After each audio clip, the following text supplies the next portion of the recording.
अक्सर आपने मेरे वीडियोज़ में देखा होगा कि मेरे वीडियोज़ में हमेशा आपको वो चीज़ बताता हूँ जो शायद आपने आपके पहले कभी सुनी ना हो और आपसे पहले किसी ने आपको बताई भी ना हो। मेरे हर वीडियो में आपको वही चीज़ मिलेगी जो आपके दिमाग में कभी आई नहीं होगी, या आपने आपको सुना होगा कि इस समस्या के दो पहलू हुआ करते हैं। तो मैक्सिमम 95% लोग समस्या के एक ही पहलू को सुनते हैं और एक ही पहलू पर पूरा अपना फोकस लगा देते हैं और उसको सच मान लेते हैं। लेकिन मैं आपको बता रहा हूँ, समस्या का जो ओरिजिनल पहलू होता है उस पर कभी आपकी नज़र ही नहीं जाती है, कभी आप ध्यान ही नहीं देते और कभी आपका ध्यान उस ओरिजिनल पहलू पर जाने भी नहीं दिया जाता है। वो किसी भी समस्या के हमेशा दो पहलू हुआ करते हैं, बल्कि ये तो सब जानते हैं, आपने सुना होगा। लेकिन मैं कहता हूँ हर समस्या के पहलू तीन होते हैं। आपने सुना होगा ना पहले कि सिक्के के दो पहलू होते हैं, चित या पट, सन या टेल। नहीं, सिक्के के तीन पहलू होते हैं साहब। सिक्का कभी कभी खड़ा भी रहता है, कभी कभी। इसलिए और आप हमेशा एक ही पहलू पर पूरा फोकस डालते हैं, एक ही पहलू आपको दिखाया जाता है, पर वो पहलू इतना बढ़ा चढ़ा के आपको दिखाया जाता है, इतने सारे रिसोर्सेज से, इतने सारे तरीकों से, इतने सारे माध्यमों से आपको दिखाया जाता है कि आप उसी को सच मान लेते हैं और बस उसी पर प्रतिक्रिया देना शुरू कर देते हैं। लेकिन मैं आपको बता रहा हूँ ये रियल नहीं है, ये सच नहीं है। 95% लोगों को मालूम है कि अभी अभी नेपाल में तख्तापलट हुआ है ना। तो मैं क्यों नेपाल में तख्तापलट क्यों हुआ है, क्या कारण रहे, मैं उन चीज़ों पर जाना नहीं चाहता हूँ। वो सारी चीज़ें आपको मीडिया द्वारा, सोशल मीडिया द्वारा मालूम हो चुकी होंगी। मैं उन चीज़ों पर डिस्कस नहीं करना चाहता हूँ आपसे। मैं बताना ये चाहता हूँ कि जब भी किसी देश में तख्तापलट होता है तब होता क्या है। पहली चीज़, अगर नेपाल की जनता को ये लग रहा है कि उसने तख्तापलट किया है अब उसका भला हो जाएगा, तो उसकी ये बहुत बड़ी गलतफहमी है। पहली चीज़, नेपाल की जनता को अगर ये लग रहा है कि उसने जो किया है उससे बहुत अच्छा किया और अब उससे इस कृत्य से जो उसने किया है इससे उसका भला हो जाएगा, ये उसकी बहुत बड़ी गलतफहमी है। दूसरी चीज़, आप रिसर्च करके देख लीजिए, आप इतिहास उठा के देख लीजिए, या जिन देशों में सत्ता पलट हो चुका है उन देशों पर रिसर्च करके देख लीजिए, स्टडी करके देख लीजिए। मैंने किया है तभी मैं वीडियो बना रहा हूँ। जिन देशों में तख्ता पलट होता है उन देशों में भी वही होता है जो पहले से निर्धारित किया जा चुका होता है, जो होना होता है। अगर वहाँ की जनता ये कहती है कि मैंने ये कर दिया, मैंने ये निर्णय ले लिया, मैंने इसको मार दिया, उसको जला दिया, उसको फूंक दिया, तो वो जनता कुछ नहीं करती है, वो पहले से सब निर्धारित होता है और जनता को वही करने के लिए प्रेरित किया जाता है कि तुम ऐसा करो। अब ये कौन करता है, ये बात की बात है। ब्रह्मांड है, यूनिवर्स है, कौन डिसाइड करता है।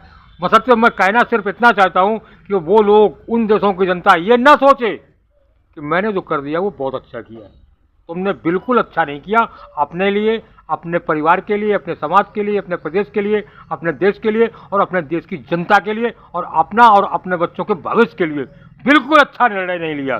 जिन देशों में सत्तापलट पब्लिक के द्वारा हुआ है वो देश आज महंगाई, भुखमरी, पीड़ित, न्याय, अन्याय और बीमारी से मर रहे, जूझ रहे। वहाँ कुछ भी अच्छा नहीं है। भले ही आपको लग रहा हो वहाँ आपको आज सब कुछ ठीक है, या आपके दिमाग में सोशल मीडिया या मीडिया के द्वारा बिठा दिया गया हो कि वहाँ सब कुछ ठीक चल रहा है। मैं बता रहा हूँ, जिन देशों में पब्लिक के द्वारा सत्तापलट होता है उन देशों में महंगाई, बेरोजगारी, अन्याय, अत्याचार बढ़ता ही रहता है और फिर वहाँ आपके कंट्रोल में कुछ नहीं रहता है। वहाँ क्योंकि आपके पास जो विकल्प था, आपने उसका, आपके पास जो लाइफ लाइन थी, जैसे नहीं केबीसी में लाइफ लाइन होती है, आपके पास जो लाइफ लाइन थी उसका आपने उपयोग कर लिया है। अब आपके पास कोई लाइफ लाइन नहीं बची है। ये आपका एक ब्रह्मास्त्र था, आपका एक लास्ट औजार था, उसका आप उपयोग कर चुके हैं।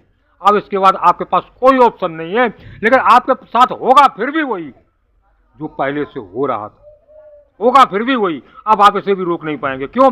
अब आप सब कुछ करके देख चुके हैं, आपके पास में एक ही लाइफ लाइन थी, आप उसका उपयोग कर चुके हैं। अब आपके पास कोई लाइफ लाइन नहीं है, आप टूट चुके हैं। आपके पास महंगाई से इतना दबा दिया जाएगा, बेरोजगारी से दबा दिया जाएगा और आपको थोड़ी देर की तसल्ली दी जाएगी ताकि ये देश में पूरा शांति का माहौल बन जाए। उसके बाद आपके साथ होगा वही जो पहले से होता आया है। इसलिए कभी मैं उन लोगों को बताना देना चाहता हूँ कि अगर आप श्रीलंका, बांग्लादेश और नेपाल से सीख के ऐसा कुछ मानसिकता बना देते हैं, ऐसा कुछ आपका दिमाग में कोई विचारधारा डेवलप कर रही हो, कोई विचार पनप रहा हो, आपके कोई जीन्स डेवलप हो रहे हो, तो उनको आज ही किल कर दीजिएगा, आज ही दिमाग से निकाल दीजिएगा, वरना आपके पास आप तो पछताओगे, मतलब आपकी आने वाली पीढ़ियां भी उसका अंजाम भुगतेंगी। ये मैं बहुत सही और बहुत क्रिटिकल जानकारी आपको दे रहा हूँ। ये मत सोचना कि आप रोजगार के लिए, भ्रष्टाचार के खिलाफ के लिए, अत्याचार के खिलाफ के लिए सड़कों पर उतरोगे, तोड़ फोड़ करोगे, आगजनी करोगे, मतलब ये दो नेपाल या पिछले देशों हुआ वो करोगे। इससे आपका भला नहीं होने वाला है, बिल्कुल भला नहीं होने वाला है। लिख लीजिए, मैं स्टाम्प पेपर पे लिख के दे सकता हूँ, कुछ नहीं होने वाला आपका। आप और बुरे गर्त में गिर जाओगे और फंस जाओगे। इसलिए कभी भी, आजकल सोशल मीडिया में हमारे भारत में बहुत सी ऐसी पोस्टें भ्रामक फैलाई जा रही हैं कि भारत में ऐसा होगा, भारत में भी ये होगा। बहुत से विपक्षी नेता लोग नैरेटिव सेट करने पर चालू हो गए हैं। अभी मैंने कल एक पोस्ट पढ़ी थी, नाम नहीं लेना चाहूँगा, वो ये कह रहे हैं कि देश के लोग सुधर जाए, नहीं तो भारत में नेपाल जैसा हो रहा है। बिल्कुल नहीं होगा, कभी नहीं ऐसा होगा, होने भी नहीं दूंगा, जहाँ तक कोशिश करूँगा होने भी नहीं दूंगा, होना भी नहीं चाहिए। और मेरा ये सजेशन रहेगा देश के युवाओं को, ऐसे निर्णय कभी मत ले लेना, वरना देश 50 साल, 80 साल, 100 साल पीछे चला जाएगा। पीछे डेवलपमेंट की तो बात ही नहीं करना, और पीछे चला जाएगा, और फिर आप कुछ नहीं कर पाओगे। इसलिए मेरा देश से ये रिक्वेस्ट है, निवेदन है देश के युवाओं से, ऐसी कोई चीज़, ऐसा कोई निर्णय मत लेना जिससे देश पर, हमारे आपके परिवारों पर, हमारे आपके बच्चों पर, आने वाले भविष्य पर कोई खतरा हो। Thank you.